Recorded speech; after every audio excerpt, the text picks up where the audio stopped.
കേരള ഗവൺമെന്റും പോലീസും സംയുക്തമായി ആവിഷ്കരിച്ച് നടപ്പിലാക്കി വരുന്ന ലഹരിവിരുദ്ധ ക്യാമ്പയിനായ തൂഫാൻ ദ നാർക്കോ ഹണ്ടിന്റെ ഭാഗമായി ബോധവൽക്കരണ ക്ലാസ് സംഘടിപ്പിച്ചു. മൂവാറ്റുപുഴ ഇലാഹിയ പബ്ലിക് സ്കൂളിൽ നടന്ന ബോധവൽക്കരണ class Muvattupuzha police station sub inspector CP Basheer നയിച്ചു. കേരള ഗവൺമെന്റും കേരള പോലീസും സംയുക്തമായി പുതിയതായി ആവിഷ്കരിച്ച ലഹരിവിരുദ്ധ ക്യാമ്പയിനായ ഓപ്പറേഷൻ തൂഫാൻ ദി നാർക്കോ ഹണ്ടിന്റെ ഭാഗമായി മൂവാറ്റുപുഴ ഇലാഹിയ പബ്ലിക് സ്കൂളിൽ വിദ്യാർത്ഥികൾക്കായി ലഹരിവിരുദ്ധ ബോധവൽക്കരണ ക്ലാസ് സംഘടിപ്പിച്ചു. Muvattupuzha police station sub inspector CP Basheer കുട്ടികൾക്കായി ക്ലാസ് നയിച്ചു. ലഹരി പദാർത്ഥങ്ങളുടെ ഉപയോഗം വരുത്തിവെക്കുന്ന വിപത്തുകൾ, ലഹരി മാഫിയകൾ ഏതെല്ലാം രീതികളിലാണ് കുട്ടികളെ തങ്ങളുടെ വലയിലാക്കുന്നത്, ഇത്തരം അപകടകരമായ സാഹചര്യങ്ങളെ കുട്ടികൾ എങ്ങനെ നേരിടണം തുടങ്ങിയ കാര്യങ്ങളെക്കുറിച്ച് അദ്ദേഹം വിശദമായി സംസാരിച്ചു.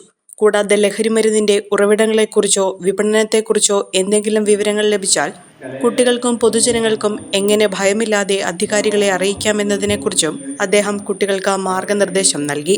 ചടങ്ങിൽ സബ് ഇൻസ്പെക്ടർമാരായ Anilkumar, Shinu KS, civil police ഓഫീസർമാരായ സിന്ധു, ശ്രീലത എന്നിവരും പങ്കെടുത്തു. School principal Sunil Kaimal, vice principal Anuji Biju, programme coordinator Laila Ajas എന്നിവരാണ് പരിപാടികൾക്ക് നേതൃത്വം നൽകിയത്.